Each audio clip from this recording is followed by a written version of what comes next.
Now, thanks to 90 Mile Wines and Anytime Fitness Glenelg, it's Chewing the Fat with Bevan Jones. Well, g'day and welcome to another edition of Chewing the Fat. We're joined today by Campbelltown City coach on the eve of a huge match between Campbelltown City and Melbourne City tonight. That is Joe Mullen. Joe, great to have you on Chewing the Fat. It's nice to be here. Thank you. Let's hear about your journey so far, mate. It's been a big one. Obviously, you play for the Socceroos, you play for Adelaide City, and now you've ended up coaching last year's premier, the Campbelltown City Soccer Club. Talk us through it. Well, it's my 7th year now with Campbelltown. I stopped playing with Adelaide City in the National Soccer League in 1996, so a long time ago, and went straight into coaching. Coached Adelaide City's juniors or junior state league side at the time, and then moved to Melbourne and coached in the Victorian Premier League, Green Gully for a year, and the old Brunswick Juventus, which was then called Mullen, for 4 years, before heading back to Adelaide, where I started coaching Croydon Kings here, and then went into the Adelaide United National Youth League the inaugural year, and was 3 years there at Adelaide United before joining Campbelltown 7 years ago. So it's been a terrific journey, really involved with a good club and some special players, so enjoying it immensely. And let's talk about the FFA Cup. It's super exciting. Campbelltown City take on Melbourne City tonight as well. Who are the players to watch out for, and how do you go about beating them? Well, we've got to do our basic things well. If we do our basic things well, then we're a good chance to win. I think that what we do well is know when to press, when not to press, what to do when we've got the ball, when we haven't got the ball. The players know their roles and responsibilities.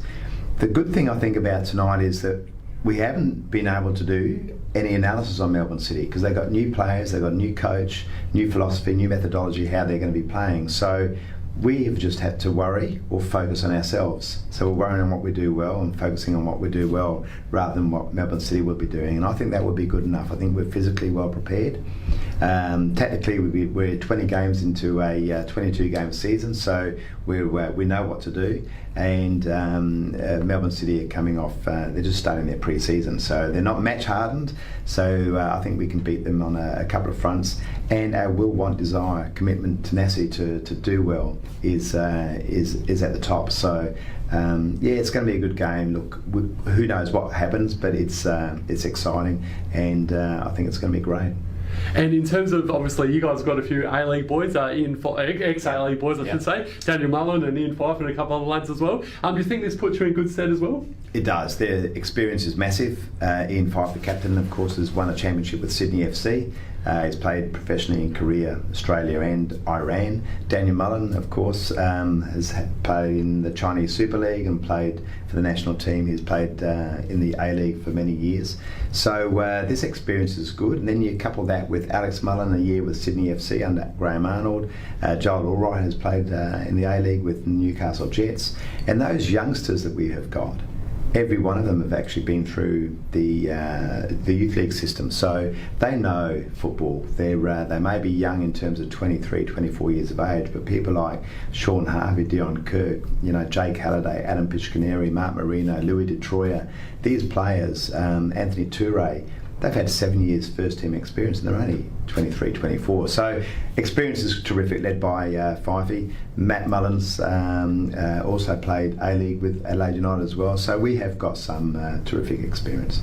And what a thrill it must be as well for the young guys, like you mentioned before, to actually get to play against an A-League side, a very good A-League side as well, like Melbourne City.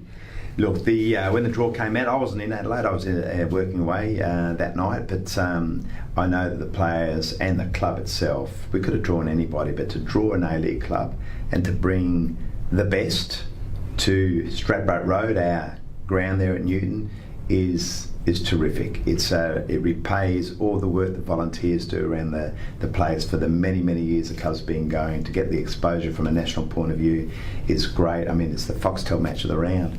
There's lots of things to be excited about, right? So we are looking forward to it immensely. My focus and my concentration now on those to get players' heads out of the skies and into the football ground, because that is where you win the game.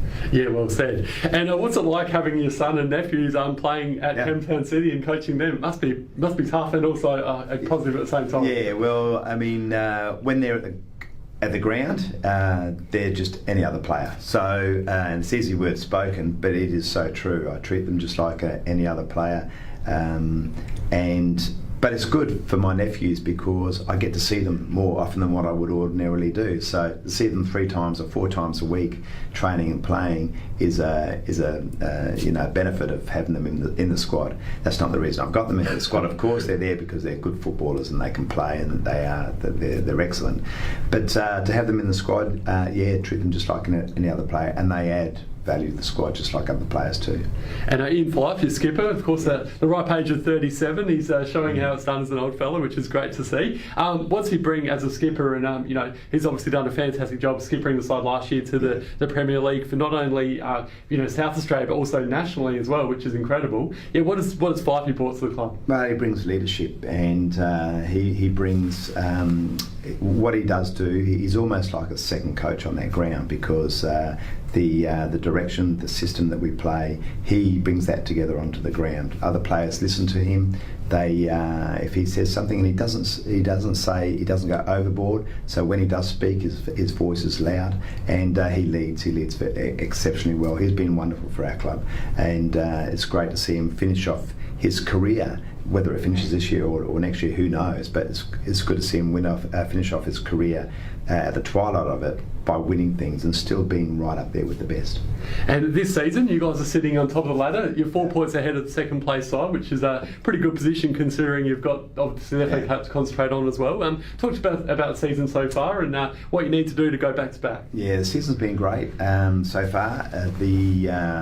Our first 3 games, we lost 2 games. I mean, we had late starters, Louis de Troyer, Dion Kirk and Sean Harvey with residual injuries from last year's grand finals. So they were late coming back into the squad, so we were a little bit light on. Not that we weren't playing poorly in those first 3 games, but we lost 2 out of the first 3. Then we went on a good run. We have lost our last 2 in a row. And I don't know, Bevan, I think it's subconsciously the players have been thinking about tonight's game. I don't know if that is a fact, but there's my feeling.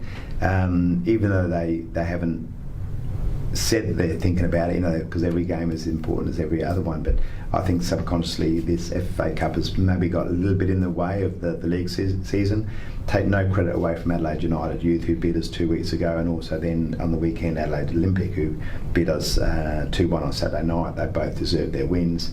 But I think that our focus might have just been somewhere else. And so it's been a little bit, FFA Cup has been great in one thing, but it's been a little bit of a distraction in other ways. We've got 3 games to go. We need to win 2 of our last 3 to guarantee becoming premiers again. That is what we want to win. We want to become premiers again. We want to play off in the National Premier League playoffs again. We want to win the National Premier League playoffs. We want to win the grand final. We want to win tonight against Melbourne City. That's our goal, and they're the aspirations that we have got.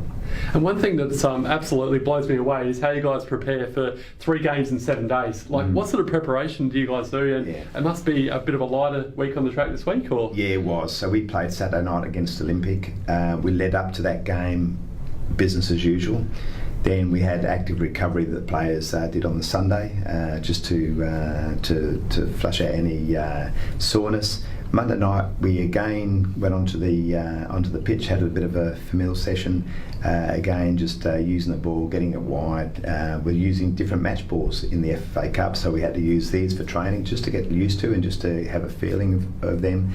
I gave the players last night off, so every night before a game we normally have off, so I've done the same this week. So they didn't train last night, we'll play tonight, then we'll train again Thursday, recovery ready for West Adelaide on Saturday afternoon. Oh, what an exciting time, obviously tonight, and then also with the next few weeks. Hopefully you guys can go back to back. Joe Mullen, it's been an absolute pleasure, mate. Good on you. Thanks for your support. Pleasure. Dylan. It's been good, and let's hopefully we can do something for all of the South Australian teams.